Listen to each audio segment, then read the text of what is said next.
सौवस धूमचल मनोभवं गदिं पत्ते वोचामि समय पाहुरो मेनमो सुध केवली भणिदम। श्रुत केवलियों के द्वारा कही गई ये बात है, इसलिए कोई किसी की मन गढ़ंत या कपोल कल्पित बातें नहीं है। साक्षात वीतराग सर्वदेव की वाणी 100 इंद्रों की उपस्थिति में कही गई, ऐसी जो वाणी जिसमें किसी प्रकार का कोई आग्रह नहीं, कोई मतभेद नहीं, किसी पर्टिकुलर धर्म पर्टिकुलर संप्रदाय के लिए नहीं, बल्कि सबके लिए खुला द्वारा है। सबके लिए जो भी जीव आत्म कल्याण करना चाहता है उसके लिए ये बात है, चाहे वो किसी भी धर्म का हो, किसी भी जाति का हो, लेकिन जिससे ये भाव जगा कि मेरा आत्म कल्याण कैसे हो, उसके लिए ये बात है। किसी प्रकार का कोई मतभेद वैभिन्न कुछ नहीं। जो आचार्य कुन ने स्वयं आत्मानुभूति से जिसे प्रमाणित किया, उसे ही वे दूसरे जीवों के हित की कामना से कि जो लाभ मुझे मिला, जो सन्मार्ग मुझे मिला, वही सन्मार्ग वही लाभ और भी जीवों को मिले, इस करुणा भावना से यहाँ जो है इन बातों को लिखा है। इसलिए समय सार यद्यपि हम पढ़ तो रहे हैं, लेकिन एक बार पढ़ने पर कुछ ख्याल कम आता है, दूसरी बार पढ़ते हैं तो थोड़ा ज्यादा आता है, तीसरी बार पढ़ते हैं तो थोड़ा ज्यादा आता है। मैंने भी आपको पढ़ाने के बहाने पढ़ा, तो इसलिए मेरा बारंबार स्वाध्याय हो गया, मुझे भी अच्छा लगा। तो इस प्रकार से समय सार को आप भले यहाँ सुन रहे हैं, लेकिन बाद में और पढ़ते भी रहना, कहने का मतलब ये। अभी देखो हमारी जो गाथा नंबर 328 से 331 तक की 4 गाथाएं हमने पढ़ी, उन 4 गाथाओं में सांख्य मत की जो मान्यता है, उस मान्यता को रखते हुए और फिर उसका निषेध किया, और 4 मत हमारे सामने रखे थे, जिनको मैंने आपको पिछली बार दिखाया भी था और आपके व्हाट्सएप ग्रुप में भी शेयर किया था। तो वो जो 4 मत हैं, वो जो 4 मत क्या हैं कि जो भाव कर्म है, देखो द्रव कर्म की बात नहीं है, द्रव कर्म की बात नहीं है, द्रव कर्म की तो बात ही अलग है। जो भाव कर्म है, जो जीव के अंदर ही उत्पन्न होते हैं, जैसे समझो जो काई होती है ना, शैवाल काई, जो पानी के अंदर उत्पन्न होती है, वो पानी में ही तो होती है, तो इसलिए उसका कर्ता पानी होगा ही होगा। इसी प्रकार जो भाव कर्म है, उनको वास्तव में जीव ही करता है, जीव के ही अंदर उत्पन्न होते हैं, इसलिए जीव करता है। लेकिन एक चीज और याद रखना, जीव करता है तो बुद्धि पूर्वक जीव को करने नहीं पड़ते, ये और खास बात ध्यान रखना। क्या, फिर से बताता हूँ, जीव करता है ये बात ठीक, लेकिन जीव को बुद्धि पूर्वक करना पड़े, याद रख के करना पड़े, सोच सोच के करना पड़े, ऐसी भी कोई बात नहीं है। यदि ऐसा ही हो, यदि ऐसा हो कि जीव को बुद्धि पूर्वक करने पड़े, तब तो बुद्धि पूर्वक वो अपना आत्म कल्याण अभी कर ले, फिर तो काल लब्धि की भी क्या जरूरत है। लेकिन काल लब्धि भी चाहिए, इसलिए जीव करता तो है, लेकिन जीव बुद्धि पूर्वक नहीं करता है, अबुद्धि पूर्वक सहज सहज क्रम नियमित रूप से ऑटोमेटिक होते रहते हैं। ये भाव थोड़ा सा ले लेना, बस इतनी सी बात।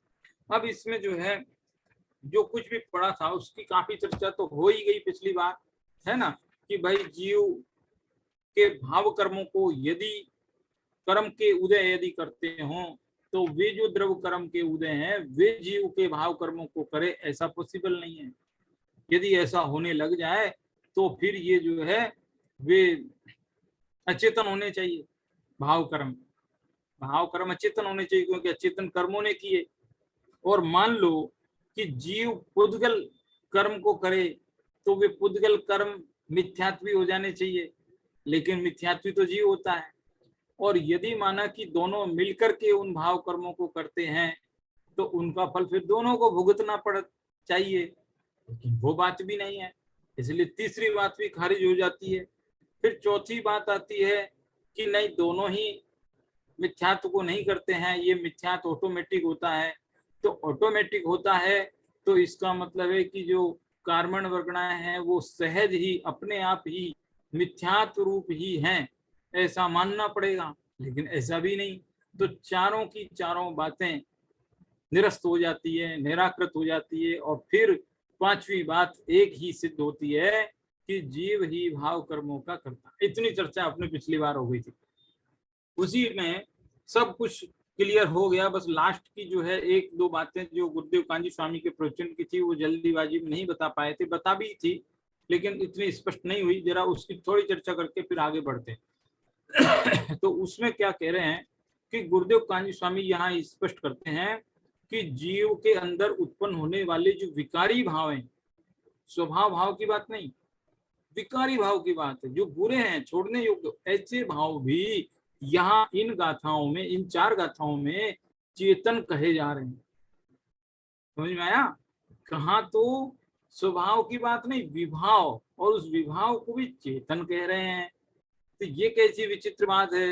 कहीं कहीं तो जीव के अपने भी गुणों को अचेतन कह दिया, कहीं कहीं तो जीव के अपने गुणों को भी अचेतन कह दिया, और यहाँ जीव के जो है ही नहीं ऐसे भी कार्य भाव, उनको भी चेतन कह रहे हैं। तो ये इतना बड़ा विरोधी बात, इतनी बड़ी विरोधी बात, तो इतनी बड़ी विरोधी बात को भी श्यादवाद से, अनेकांतवाद से समझना चाहिए, सही अपेक्षा लगाने पर समझना चाहिए। कैसी अपेक्षा है? वो अपेक्षा ये है कि जीव के अंदर वैसे तो बहुत सारे गुण हैं, जीव के अंदर बहुत गुण हैं। उन बहुत गुणों में जो ज्ञान गुण है, दर्शन गुण है, ज्ञान जानता है, दर्शन देखता है, तो जानने देखने वाले जो ज्ञान दर्शन गुण हैं वे तो वे चेतन गुण। और जीव के अंदर और भी बहुत सारे गुण हैं, तो वे जो बहुत सारे गुण है वे जानते देखते नहीं है, जानता देखता तो ज्ञान दर्शन ही है। तो वे जो दूसरे गुण हैं, जैसे चारित्र है, और भी दूसरे दूसरे गुण हैं, चारित्र तो खैर शायद जानने वाला ही होगा, मेरा कंफर्म नहीं है, लेकिन और भी बहुत गुण है, अनंत गुण है ना, अपन कहाँ तक जाने, कहाँ तक नाम जाने। तो वो बहुत सारे गुण हैं, वे अचेतन है, क्योंकि वे जानने देखने का काम नहीं करते, जानने देखने का काम करते हैं ज्ञान दर्शन। इसलिए एक ही जीव में कोई गुण तो चेतन है और कोई गुण अचेतन है। तो इसलिए वही जीव शांत जीव है और शांत अजीव है, शांत चेतन है और शांत अचेतन है, एक ही जीव है, सोचा ही नहीं होगा। तो कहे अच्छा आपका अनेकांतवाद तो कोई जीव जीव है और किसी अपेक्षा जीव नहीं है, ऐसा भी हो सकता है? हाँ, ऐसा भी हो रहा है, ऐसा भी हो रहा है। यानी कि जीव एक अपेक्षा से जीव है, दूसरी अपेक्षा से जीव नहीं है, ये भी एक अपेक्षा। यानी कि जीव के अपने अपने ओरिजिनल गुणों को भी अचेतन कहा, लेकिन यहाँ इन गाथाओं में जीव के जो विभाव भाव है, क्रोधादि विकार है, मिथ्यात्व के परिणाम है, ऐसे भाव कर्मों को भी चेतन का कह करके जीव के ऊपर जिम्मेदारी उड़ा दी। जीव को कहा कि ये तुम्हारी गलती है, तुम अपनी भूल से सब कर रहे हो, ये तुम्हारी भूल है। सबसे बड़ी भूल है कि जीव स्वयं अपने आप को भूल गया। देखो, अभी हम अपना मोबाइल फोन कहीं रख के भूल जाएं तो बड़े दुखी होते हैं, चश्मा खो जाए रख के भूल जाएं तो बड़ा दुखी होते हैं, लेकिन मान लो हम स्वयं अपने आप को ही भूल जाएं तब तो बहुत ही बड़ी दुख की बात है। मान लो जो जीव तत्व को ही भूल गया, अपने आत्म स्वभाव को ही भूल गया, तो उस आत्मा के पास कितने गुण हैं, कितनी शक्तियां हैं, उसका कितना वैभव है, उसकी तो बात ही क्या करें। उसको तो पूरी तरह ही भूल गया, मूल तत्व भूल गया तो उसके गुण तो ऑटोमेटिक भूल गए ना। इसलिए कह रहे हैं कि इस जीव की सबसे बड़ी भूल है अनादि की कि वो अपने आप को भूल गया। ठीक है, तो इस प्रकार की ये अपेक्षा की बात थी जो पिछली बार नहीं बताई। देखो, अब वो याद रख करके बताते हैं कि कहां पर इन भावों को जो है अचेतन के कहा, उद्गल के कहा।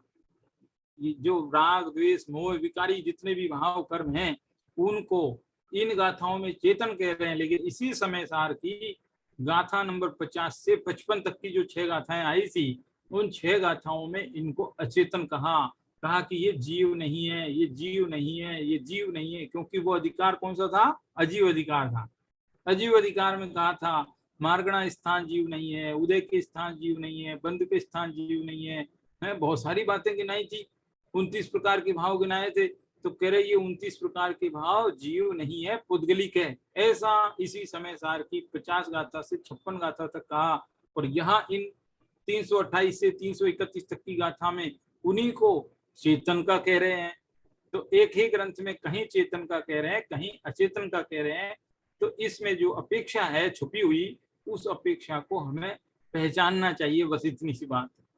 ठीक है, इतनी सी बात यहाँ पर है। अब इसके बाद में आता है एक कलश। ठीक है, एक कलश यानी दो कलश हैं वैसे तो एक कलश जो आया है उसको पढ़ते हैं। देखो, कार्यत्वादकृतं न कर्म न च जीव प्रकृत्योद्वयोरज्ञाया प्रकृते स्वकार्य फलभो भावानुसंगात् प्रति नैकस्या प्रकृतेरचित्वचलसना जीवोऽस्य कर्ता ततो जीवस्यैव च कर्म तच्चिदनुगम ज्ञाता न यत् पुद्गल। हरे कार्य कर्ता के बिना नहीं हो सकता, भाव कर्म भी एक कार्य है सब जग जाने। और पौद्गलिक प्रकृति सदा ही रही अचेतन, वह कैसे कर सकती चेतन भाव कर्म को। प्रकृति जीव दोनों ही मिलकर उसे करें यदि, तो फिर दोनों मिलकर ही फल क्यों ना भोगे। भाव कर्म तो चेतन का ही करे अनुसरण, इस कारण यह जीव कहाँ है उनका कर्ता। भले ही संस्कृत न समझ में आए, हिंदी में एकदम ऐसा अनुवाद है, लगता है आमने सामने बातचीत की जो भाषा है, इतनी सरल भाषा में ही अनुवाद है। एकदम सीधी बात है कि ये भाव कर्म हुए हैं, इसका मतलब कोई ना कोई तो इनका करने वाला है। एक बात पक्की, जो कार्य है तो कारण यानी कर्ता कोई ना कोई जरूर होगा। तो अब वो कौन होगा है कि भाई एक कार्य है और कारण अनेक हों, तो चल जाए, लेकिन कर्ता अनेक नहीं हो सकते ना। क्या कह रहे हैं, अरे कार्य कर्ता के बिना नहीं हो सकता, भाव कर्म भी एक कार्य है, इसलिए उसका भी कोई ना कोई कर्ता हो। तो कौन कि पौद्गलिक प्रकृति, वो तो नहीं हो सकती कर्ता, क्योंकि वो तो अचेतन है। और वो अचेतन प्रकृति चेतन भाव कर्म को कैसे कर सकती है। यदि उसको करे तो या तो भाव कर्म अचेतन हो जाए, या वो जो अचेतन प्रकृति वो चेतन हो जाए, दोनों एक जैसी चाहिए ना, तो गड़बड़ हो जाएगी। प्रकृति जीव दोनों ही मिलकर उसे करें यदि, तो फिर दोनों को मिलकर ही फल क्यों न भोगना पड़े, यानी भोगना ही पड़ेगा फिर तो। देखिए ऐसी बात भी दिखाई नहीं देती है ना। और बताया था मैं पिछली बार, हल्दी चूने के संयोग से जिस प्रकार लाल रंग बना, लेकिन वास्तव में वो लाल रंग हमें दिखता है, उस लाल रंग में भी अलग अलग परमाणु हल्दी के अलग हैं, चूने के अलग हैं, जो केवल ज्ञान में दिखते हैं, हमें नहीं दिखते हैं। इसलिए हमारे में भ्रम हो सकता है, लेकिन वास्तव में वो तीसरा तत्व है ही नहीं, दो ही तत्व है, ऐसा है परम शुद्ध निश्चय से। ठीक है, भाव कर्म तो चेतन का ही करे अनुसरण। भाव कर्म तो चेतना में से उत्पन्न हुए हैं, इसलिए वो चेतन के हैं। इस कारण जीव ही उनका कर्ता हो सकता है, अन्य कोई भी उनका कर्ता नहीं हो सकता। ऐसा सीधा सरल श्लोक है। और दरअसल ये जो कलश है, ये कलश पिछली जो गाथाएं हैं, अभी 4 गाथा जो पिछली बार पढ़ी, उन्हीं का ही निष्कर्ष है, उन्हीं के ऊपर है ये कलश। अगला कलश भी इन्हीं के लिए है। और इसी बात को पंडित बनारसी दास जी भी जो है दोहा छंद में प्रश्नोत्तर की भाषा में रखते हैं। प्रश्नोत्तर होते हैं ना, जैसे प्रश्न करे फिर उत्तर देवे, प्रश्न करे फिर उत्तर, तो इस तरह से प्रश्नोत्तर की भाषा में दोहे छंद में ये देखो, यहाँ पर तीन दोहे हैं जो प्रश्न कर रहे हैं, फिर 5 दोहों में इनका उत्तर दिया जाएगा। बात वही है जो पिछले लेक्चर में हुई थी, लेकिन उसको कहने का अलग तरीका है बस। शिष्य कहे प्रभु तुम कहो, दुविधि कर्म कोरु, दरब कर्म पुद्गल मई, भाव कर्म छिद्रु, करता दर्वित कर्म को, जीव न हो इत काल, अब यह भावित कर्म तुम, कहो कौन की चाल। करता या को कौन है, कौन करे फल भोग, कै पुद्गल कै आत्मा, कै दुह को संजोग।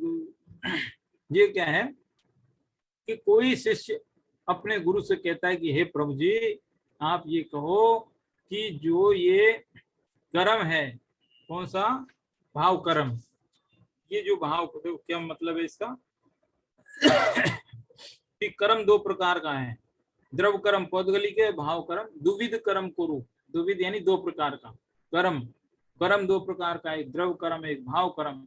उनमें से द्रव कर्म पुद्गलमयी, द्रव कर्म तो पुद्गल का होता है, भाव कर्म चिद्रूप, चिद्रूप। अब देखो, देखा जाए तो प्रश्न में ही उत्तर आ गया प्रश्न में छुपा है उत्तर। कह रहे कि भाव कर्म चिद्रूप है, चेतना में से उत्पन्न हुआ है। काई जो उत्पन्न हुई है, शैवाल जो उत्पन्न हुआ है, पानी में से उत्पन्न हुई है, भले ही वो पानी का विकार है लेकिन पानी ने ही उसे किया है। इसी प्रकार जो मिथ्यात्वादी विकार भाव है, वो भले ही विकार है, भले ही विभाव है, लेकिन किए जीव नहीं है। कर्ता द्रवित कर्म को जीव न होई त्रिकाल। त्रिकाल यानी भूतकाल, भविष्यकाल, वर्तमान, कभी भी जीव द्रव कर्म को नहीं कर सकता। और ये जो भावित कर्म है, ये कौन करता है, ये मुझे कहो। इनको करता कौन है ना, कर्ता या को कौन है, कौन करे फल भोग, इनको करता कौन है और इनका फल कौन भोगता है। ठीक है, के पुद्गल, अब वो खुद ही ऑप्शन, जैसे ऑब्जेक्टिव क्वेश्चन होते हैं ना, ABCD 4 ऑप्शन होते हैं, ऐसे यहाँ 3 ऑप्शन दे रखे हैं। के पुद्गल, क्या इनका कर्ता पुद्गल है, के आत्मा, क्या इनका कर्ता आत्मा है, के दुह को समझो, क्या दोनों मिलकर करते हैं चौथा ऑप्शन हो सकता है कि दोनों मिलकर नहीं करते हैं। पहला है पुद्गल, दूसरा करता है आत्मा, तीसरा ऑप्शन है दोनों मिलकर, और चौथा ऑप्शन है दोनों नहीं करते। तो चारों ही बातें कैंसिल। कैसे, नहीं नहीं, चारों कैंसिल नहीं, इसमें से आत्मा आएगा उत्तर। देखो, ये तो हुआ प्रश्न। ठीक है, अब इस प्रश्न का ये 5 छंदों में उत्तर है। क्रिया एक करता जुगल, यौन जिना गम्माई, अथवा करनी और की, और करे यौनाई। करे और फल भोगवे, और बने नहीं, जो करता सो भोगता, यह यथावत जे। भाव कर्म कर्तव्यता, स्वयं सिद्ध नहीं होई, जो जग की करनी करे, जगवासी जिय सोई।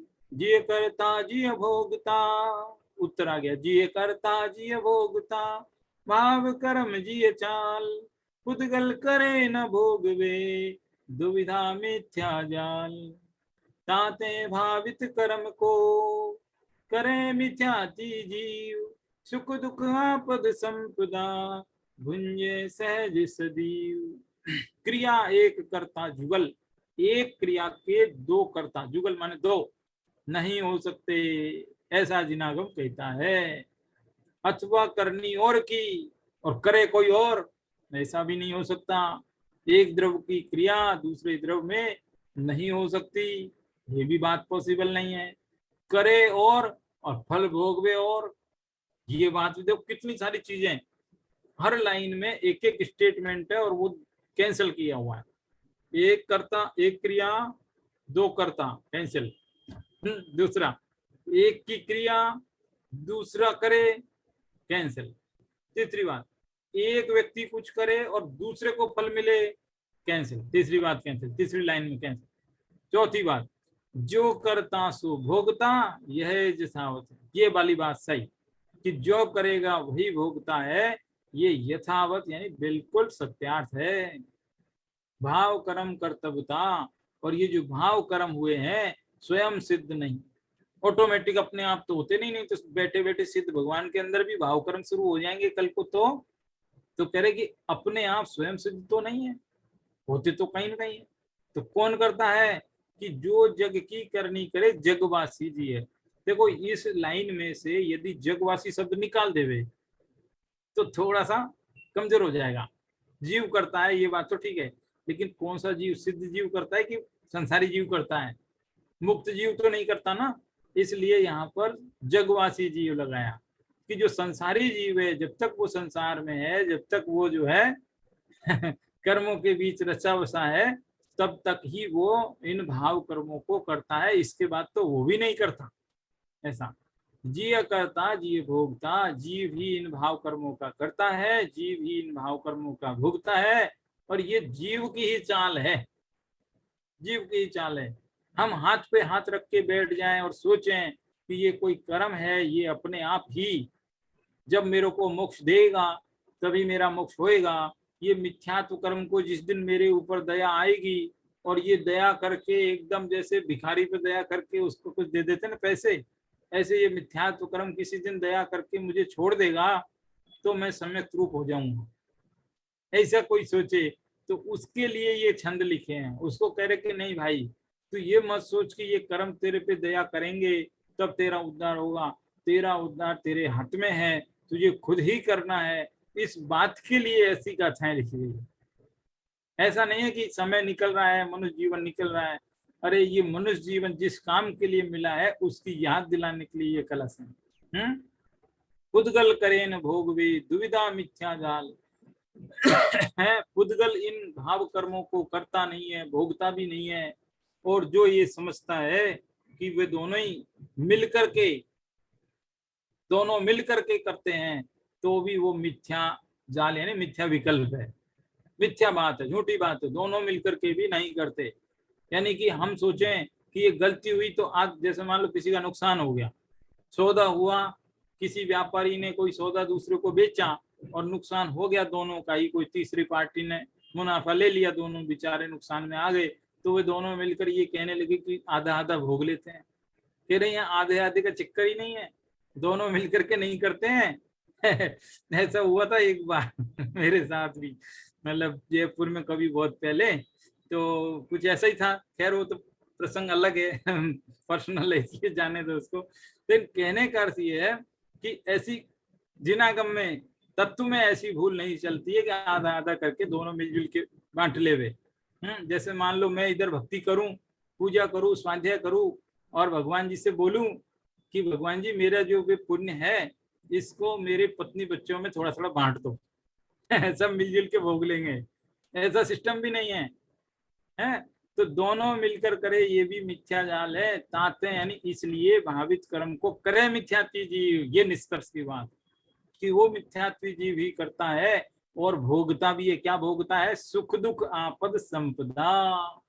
सुख दुख उनसे संबंधित जो भी सुख दुख, जैसे भाव कर्म में अच्छे भी भाव कर्म हो सकते हैं, शुभ भाव कर्म, और शुभ भाव कर्म भी हो सकते हैं।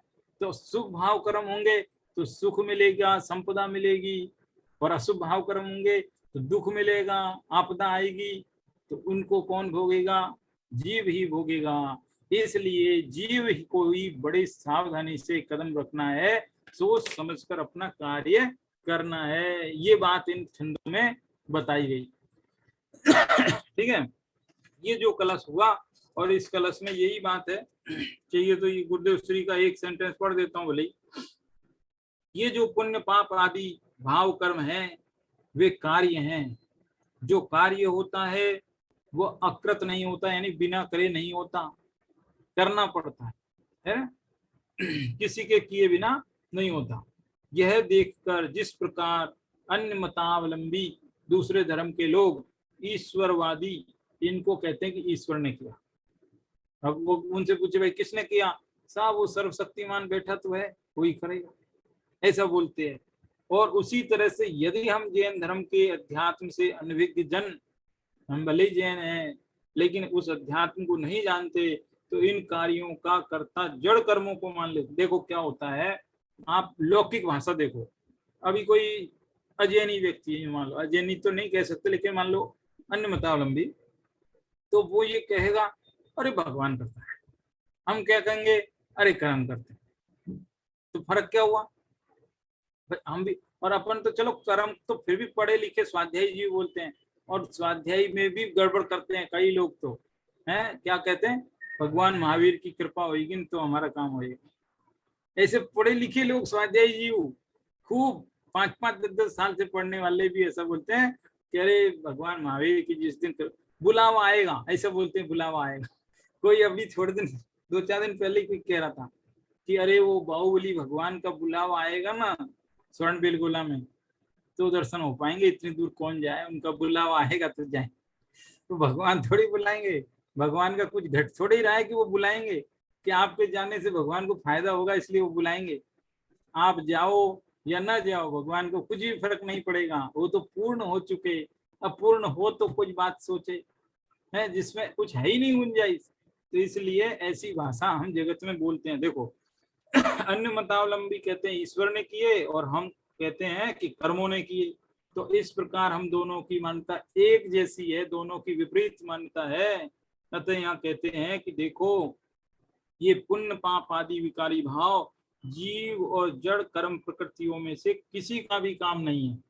दोनों का मिलकर किया हुआ भी कार्य, क्या लिखा, भाव, भाव विकारी भाव जीव और जड़ कर्म प्रकृतियों में से किसी का भी कार्य नहीं है। दोनों का मिलकर किया हुआ भी नहीं है, क्योंकि यदि दोनों मिलकर करे तो जड़ प्रकृति को भी अपने कार्य का फल भोगने का प्रसंग प्राप्त होगा, किंतु ऐसा है नहीं। यहाँ पर ये थोड़ा सा जीव क्यों लिखा है, ये पुण्य पाप आदि विकारी भाव जीव और जड़ कर्म प्रकृतियों में से किसी का भी काम नहीं है। ये थोड़ा सेंटेंस मुझे लग रहा है कुछ मिसप्रिंट हुआ है थोड़ा सा, क्योंकि जीव करता है ना, इसको थोड़ा सा मिस्टेक हुआ है कुछ तो ऐसा। ठीक है, तो इस तरह से बाकी और भी बहुत सारा है। एक और जीव को कर्ता कहना और दूसरी ओर उसे अकर्ता कहना, ये दो कथन अलग अलग अपेक्षा है, शांतवाद की अपेक्षा से है। कैसे कि जीव जब अज्ञान दशा में है तब तक ही कर्ता कहा जा सकता है, जैसे अज्ञान मिट जाए, ज्ञान हो जाए, तो वो कर्ता भाव नहीं होता, साक्षी भाव आ जाता है। साक्षी भाव मतलब ज्ञाता दृष्टा भाव आ जाता है। इस प्रकार से ये एक कलश हुआ। अब जो है अगला कलश एक और है, उस अगले कलश को भी देखते हैं।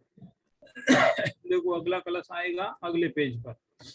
हाँ, ये कर में वे प्रवितर्क्य करते हत कई क्षिप्तात्मन कर्तिताम कर्तात्मैष कथंचिदत्य चलिता कैश्चिच्छुति कोपिता तेषामुद्यत मोहमुद्रित धियां बोधस्य संशुद्धये स्याद्वादा प्रतिबंध लब्ध विजया वस्तुस्थिति स्तूयते। कोई करता मान कर्म को भाव कर्म का, आत्म का कर्तृत्व उड़ा कर हरे सर्वथा, और कथनचित करता आत्म कहने वाली, छादवाद में जिन वाणी को कोपित करते, उन्हीं मोह तिमिर मति वाले अल्पज्ञों के संबोधन के लिए सहे तुक शादवाद में, वस्तु का स्वरूप समझाते अरे भव्य जन, अब आगे की गाथाओं में कुंद कुंद मुनि। इतना सरल है, ऐसा लग रहा है जैसे बात ही कर रहे। वो कह रहे कि अब आगे की गाथाओं में क्या कहेंगे, वो भूमिका भी बना ली। कि कोई कर्ता मान कर्म को भाव कर्म का, तो ये देखो पहला वाला कर्म है ना, इसका मतलब द्रव्य कर्म, और दूसरे में तो भाव लिखा ही है साथ में, इसलिए वो भाव कर्म। तो क्या हुआ कि कोई जीव ये माने कि द्रव्य कर्म को भाव कर्म का कर्ता माने, यानी भाव कर्म हुआ है तो द्रव्य। और कहते भी हैं अपन, क्या है, अच्छे भले पढ़े लिखे लोग भी पढ़ाते पढ़ाते ये कहते हैं कि देखो इसके इस कर्म का उदय आया इसलिए ऐसा, ऐसे पूर्व कर्म से द्रव कर्म के उदय से भाव कर्म होगा, भाव कर्म से द्रव कर्म होगा, भाव ऐसे ऐसे पढ़ाते हैं। मैं खुद भी पढ़ाता हूँ ऐसे प्रारंभिक लेवल पर, लेकिन क्या करें, प्रारंभिक लेवल पे इतनी गहरी चर्चा हो नहीं पाती, इसलिए भाषा वैसी ही बोलनी पड़ती है। तो लेकिन यहाँ समझने की बात कह रहे हैं कि यदि कोई ऐसा माने और वो कहे कि आत्मा का कर्तृत्व उड़ाकर पूरा सर्वथा खत्म, आत्मा तो करता ही नहीं है, ये जितने भी जो हमारे विकारी भाव है ना, गुस्सा आया क्या करें, वो क्रोध कर्म का उदय आया है, मान घमंड, अरे वो मान चारित्र मोहिनी कर्म की जो मान सहाय प्रकृति है ना, उसका उदय आया। अगली जो गाथा आ रही ना, इकट्ठी 12-13 गाथा एक साथ आ रही है पूरी की पूरी, और वो इसलिए मजेदार है कि उनमें ये एग्जाम्पल देंगे कर्म प्रकृतियों का, इस कर्म प्रकृति से ये हुआ, इस कर्म प्रकृति ने सुला दिया, इस कर्म प्रकृति ने जगा दिया, इस कर्म प्रकृति ने स्त्री के प्रति मोहित किया, इसने जो है पुरुष के प्रति मोहित किया, ऐसे ऐसे ऐसे ऐसे गाथाएं आएंगी। तो वो पूरा मतलब वो कह रहे हैं कि जो आत्मा को कहते हैं ना कि पूरी तरह से वो तो करता है, मैं क्या करूं, ये तो कर्म ने करा दिया, मैं क्या करूं, कर्म ने करा दिया। अपना दोष दूसरे के माथे रखना, कहते हैं ना हिंदी में कहावत, नाच न जाने आंगन टेढ़ा, कि मुझे नाचना आता नहीं और कहे कि अरे ये तो आंगन ही टेढ़ा है, मेरे पैर ऊंचे नीचे पड़ते, मैं कैसे नाचूं।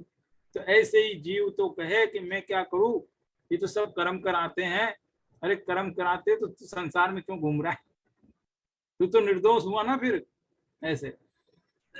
और कथनचित कर्ता आत्म कहने वाली चाँदवाद में जिनवाणी को कोपित करते, कौन, कि जो लोग आत्मा को पूरी तरह से अकर्ता ही मानते हैं, ऐसे लोग चाँदवादमयी जो जिनवाणी है उसको गुस्सा दिला देते हैं। ये समझो, यानी कि जिनवाणी ऐसे लोगों पर गुस्सा हो जाती है, नाराज हो जाती है कि हमारी बात सुनते नहीं, ऐसा है। तो जिनवाणी को कोपित करते, जिनवाणी माता है वो सन्मार्ग दिखाती है लेकिन हम उसकी सुनते नहीं, गुस्सा हो जाती है, मान लो।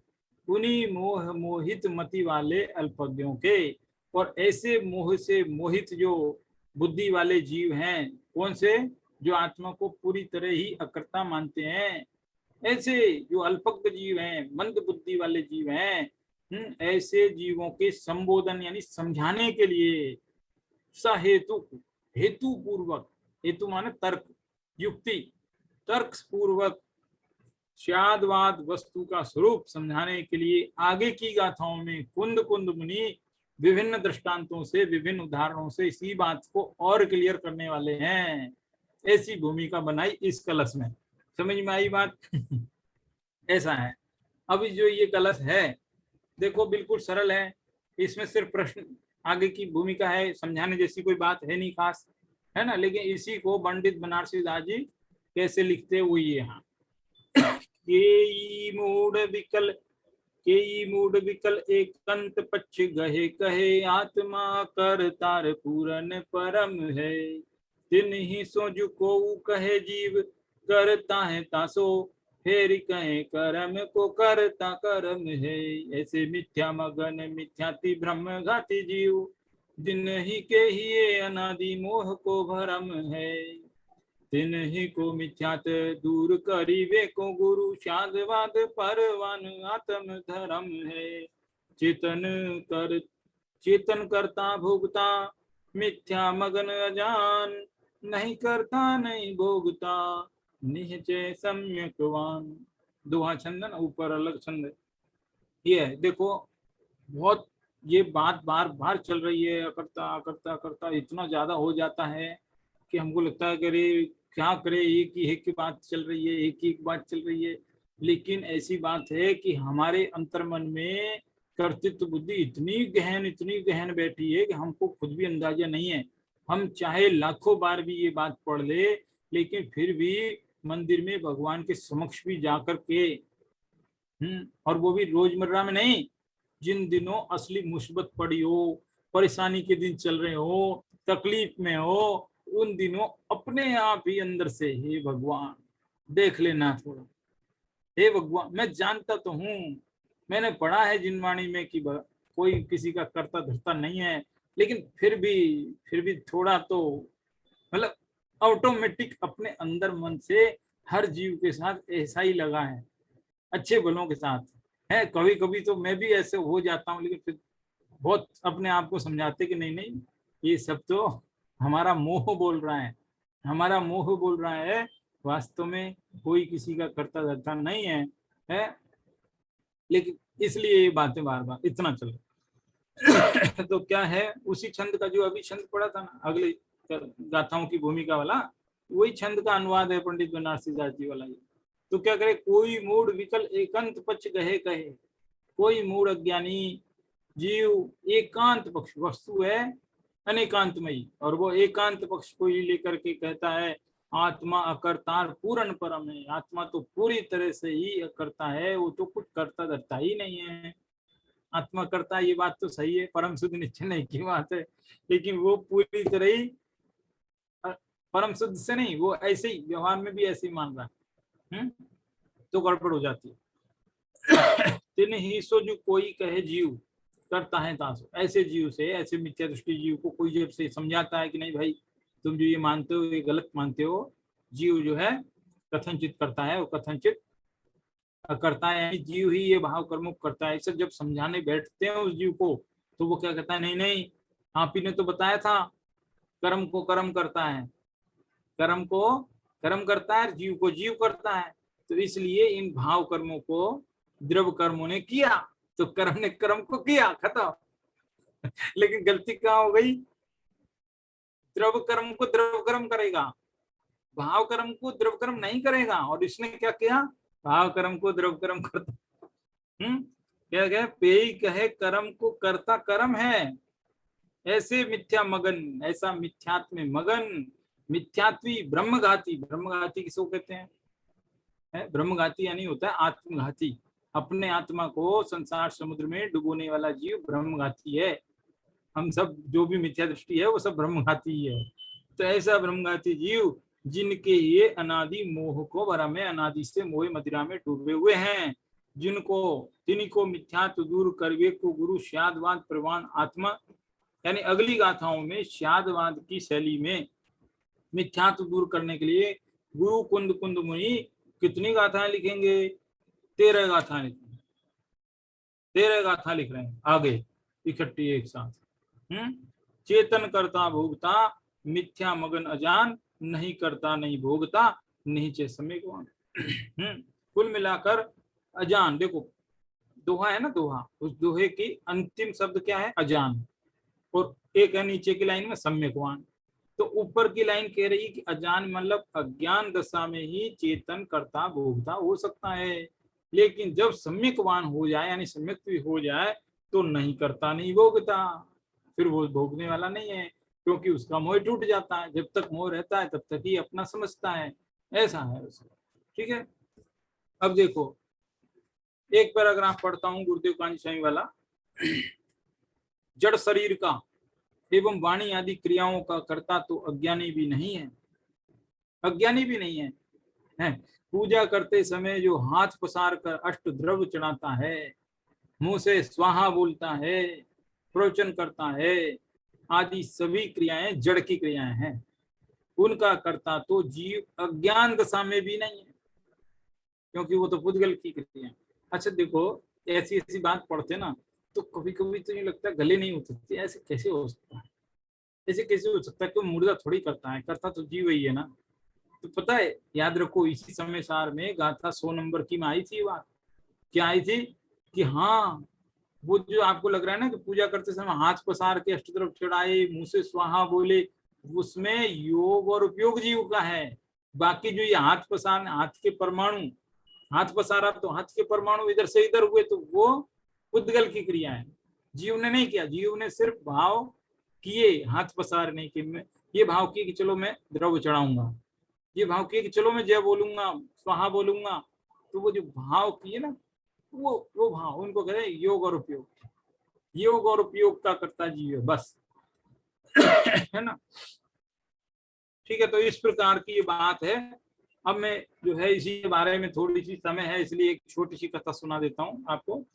कि जो है ये जो आत्मा की बात चल रही है, आत्मा ही आत्मा की इतनी चर्चा है कि उसी के लिए ये है कि हमने कभी अपने आत्मा को देखा ही नहीं खोल करके कि वो कैसा है। तो एक कहानी है, गांठ खोल देखी नहीं। हमारे पास क्या क्या है लेकिन हमने कभी गांठ खोली नहीं, देखी नहीं क्या क्या है। तो ऐसी ही कहानी है। तो ऐसी कहानी में क्या होता है, एक बालक है, बालक और एक उसकी माँ, एक उसके पिता, 3 लोग थे परिवार में। तो वो पिता को कोई बड़ी बीमारी थी, तो उसको डॉक्टर ने कहा भाई देखो तुम अब ज्यादा बचोगे नहीं। तो उसने क्या किया कि अपनी सारी जमा पूंजी सब बेच के, पूरा सब कुछ है, और उसके लिए रत्न रत्न खरीदा, बड़ा महंगा, बहुत महंगा रत्न, कि ताकि उसको संभाल के रख देवे, क्योंकि बच्चा बहुत छोटा है, एकदम अबोध बालक है, और स्त्री है, उनका मन बहक जाए, कहीं खो जाए, कुछ भी उनसे कोई लूट ले। तो उस रत्न को दे दिया संभाल के रखने को, कि भाई संभाल के रख दो कहीं अंदर, बिल्कुल पैक करके कहीं है। बाद में जब बालक बड़ा होएगा तब इस रत्न को बेच के जो पैसा आएगा उससे फिर जिंदगी इसकी ठीक चले, ऐसी कोई प्लानिंग से उसने किया कुछ। तो अब क्या हुआ कि उस रतन को वो बालक जब बड़ा हुआ, थोड़ा समझदार हुआ, 18 साल का हुआ, कहने का मतलब आज की भाषा में, तब उसको जो है उसकी माँ ने कहा, वैसे ही बैठे बैठे बालक बोल रहा था कि अरे माँ, तुम इतना मेहनत करती हो, इतना काम करती हो, मेरा देखा नहीं जाता है, मेरा दिल दुखता है, मैं कोई बिजनेस करना चाहता हूँ। अरे है, लेकिन बिजनेस कैसे करूं? बिजनेस करने के लिए तो मेरे पास पैसे ही नहीं है, हम तो बहुत गरीब हैं। ऐसे वो बच्चा बोल रहा। तब माँ ने कहा, हम गरीब नहीं हैं, हम गरीब नहीं है, अभी रुक, तुझे दिखाती हूँ अपने पास क्या है। और वो गई अंदर, और जो है बहुत बहुत पुराने पुराने कपड़ों के अंदर पोटलियों के अंदर पोटली, पोटलियों के अंदर पोटली, और उसको खोल करके उसमें एक रतन निकाला कि देखो ये रतन है अपने पास, बहुत कीमती रतन है, करोड़ों रुपये का रत्न है, हम गरीब नहीं है, चिंता मत करो, इस रतन को बेचेंगे, जो पैसा आएगा उससे तो बिजनेस करना है। ऐसा करके बच्चे को समझाया। अब वो बच्चे ने कहा चलो ठीक है, इस रतन को बेचते हैं। तो फिर कहाँ बेचना, कि यहाँ तो नहीं बिकेगा, ये तो छोटा शहर है, बड़े शहर में जाएंगे, बॉम्बे जाएंगे, जवेरी बाजार में बेचेंगे उसको। तो फिर वो बालक आया और वहाँ जवेरी बाजार में, गिरगांव चौपाटी के पास उधर कहीं कोई बड़ी दुकान पे गया। तो कई दुकान वालों ने रतन देखा, लेकिन सबने जो है कह दिया कि नहीं चाहिए, ये तो नहीं, पसंद नहीं है, ये तो ठीक नहीं है, ये तो बहुत कम पैसे का है, ये तो ऐसा ऐसा है, बहुत सारी कमियां निकाली। फिर एक किसी ने कहा, कोई व्यक्ति था तो उसकी दुकान पे गई, तो उसने कहा हाँ भाई, ये रतन तो मैं ले लूंगा, मैं ले लूंगा। पहले तो उसने पूछा, भाई तुम कहाँ से आए हो, कौन हो, किसके बेटे हो, तुम्हारे पिता का नाम क्या है? उसने कहा साहब मैं जयपुर से आया हूँ, फला फला का बेटा हूँ। अच्छा, अरे वो तो पहले आते थे, बहुत दिनों से आए नहीं, हमारे तो बहुत मित्र हैं, हमारे यहाँ से तो बहुत व्यापार चला करता था। धीरे धीरे वो पहचान गए कि ये हमारे किसी मित्र का ही बेटा है, लेकिन वो मित्र अब दुनिया में नहीं रहे, समझ गए। और ये भी समझ गए कि इसके हाथ में जो रतन है वो कोई ज्यादा बढ़िया रतन नहीं। लेकिन अब उसको ये पता चल गया कि अभी इसकी स्थिति बड़ी खराब है, पिताजी है नहीं, जमा पूंजी है नहीं, और इसको मैं कह दूं कि तेरे पास रतन भी बेकार है ये, तो ये टूट जाएगा, मनोबल टूट जाएगा और बड़ा दुखी हो जाएगा, पता नहीं उल्टा सीधा कदम उठा ले, आत्मघात कर ले। तो उसको कहा, भाई तुम एक काम करो, ये रतन है बहुत महंगा, ये रतन इतना महंगा है कि जिसको मैं अपनी सारी जमा पूंजी दे दूं तो भी नहीं खरीद सकता, इतना इतना महंगा रतन। ऐसा कहा। तो अच्छा, इतना क्या बात कर रहे, लोग तो इसके पैसे नहीं लगा है, और आप कह रहे हो कि आपके पास सब दे दोगे तो भी नहीं खरीद सकते? कि हाँ सच बोल रहा हूँ, झूठ नहीं बोल रहा हूँ।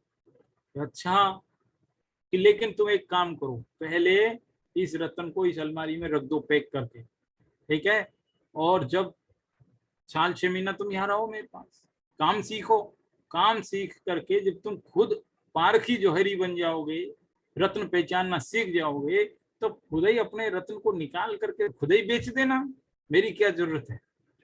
उन्होंने अलमारी में पैक करवा दिया, चाबी जो है उसकी माँ को भिजवा दी कि भाई कल को ये नहीं कि भाई मैंने कुछ बदला बदली कर दी। तो फिर बाद में 6 महीने हो गए, हजारों रत्न उसने देखे, इन 6 महीनों में बहुत बड़ा पारखी जौहरी बन गया। फिर उसने कहा, देखो भाई सीजन का समय आया है, अब तुम अपनी चाबी मंगाओ, अपना रतन निकालो, बेचो। तो चाबी मंगाई, रतन निकाला, तो वो तो बड़ा पारखी बन गया था ना। तो रतन हाथ में लेते कहने लगा, अरे ये तो नकली रतन, ये तो नकली रतन है एकदम। उठा के जो है समुद्र में फेंक दिया। इतना जबरदस्त लगा हुआ, लोगों को लगा अरे क्या हो गया, क्या हो गया। कितने उथल पुथल, जोर जोर से फूट फूट के रोने लगे। आपने धोखा कर दिया। कि मैंने क्या धोखा किया? मैंने तो कुछ भी नहीं किया। कि धोखा ये किया, आप मुझसे कह रहे थे 6 महीना पहले कि मैं अपनी सारी जमा पूंजी भी दे दूं तो भी रतन नहीं खरीद सकता, इतना महंगा रतन है। आपने ये कहा था मेरे से, झूठ कहा था। कि अरे वो मैंने कहा था, सही कहा था, झूठ नहीं कहा था। मैंने इस रतन की कीमत नहीं लगाई थी, ये रतन तो मैं भी जानता था उसी दिन की नकली है। मैंने जिस रतन की कीमत लगाई थी वो चेतन रतन की लगाई थी। तुम चेतन लाल हो भाई, तुम चेतन लाल हो, तुम्हारी कोई अनमोल कीमत है तुम जैसे चेतन लाल मैं सारी संपत्ति देकर भी नहीं खरीद सकता। कुल मिलाकर कहने का भाव, वो जो सेठ जी निसंतान थे, उनकी कोई संतान नहीं थी, लौकिक भाषा में देखा जाए तो। और अध्यात्म के अर्थ में देखा जाए तो उस बच्चे का नाम चेतन था, और चेतन माने जीव, उसकी अनमोल महिमा है। मतलब दो अर्थ हैं इसमें। दो अर्थ निकल रहे। तो कह रहे कि मैंने तो तेरे जैसे चेतन लालों की कीमत लगाई थी, है, और तेरे को यानी कि मैं तो तुझे गोद लेना चाहता हूँ, यानी मेरी सारी संपत्ति का वारिस तुझे बनाना चाहता हूँ। तो मैंने कहाँ गलत कहा कि मैं सारी संपत्ति देखकर भी तुझे नहीं खरीद पा रहा हूँ, है। तो इस तरह से कहने का अर्थ यह है कि हम सब चेतन लाल हैं, लेकिन हमने कभी अपने आत्मा की कीमत नहीं जानी। ये कहानी का भाव है। बहुत कहानी तो बहुत इंटरेस्टिंग है, लेकिन हम उतना अच्छे से नहीं कह पाए। तो कहानी बड़ी अच्छी है, इंटरेस्टिंग है। वो कहानी पढ़नी हो तो मैं आपको भले PDF भेज दूंगा, उसको आप जरूर पढ़ो। तब पढ़ने में जो मजा आएगा वो मेरे कहने में नहीं आएगा, क्योंकि कहानी इतनी सुंदर लिखी है कि 10वीं बार भी पढ़ो तो मन नहीं भरता है। ऐसी सुंदर कहानी है, बहुत गजब। ठीक है, तो चलो कोई नहीं, आज की बात को यहीं विराम दे देते हैं। ठीक है, हमारी गाथाएं जो है 331 तक हो गई। आगे की गाथाएं खूब सारे इकट्ठी वंश में है, तो उनकी चर्चा फिर आगे करेंगे। ठीक है, बढ़िया, धन्यवाद। हाँ, जय जिनेन्द्र। ठीक है।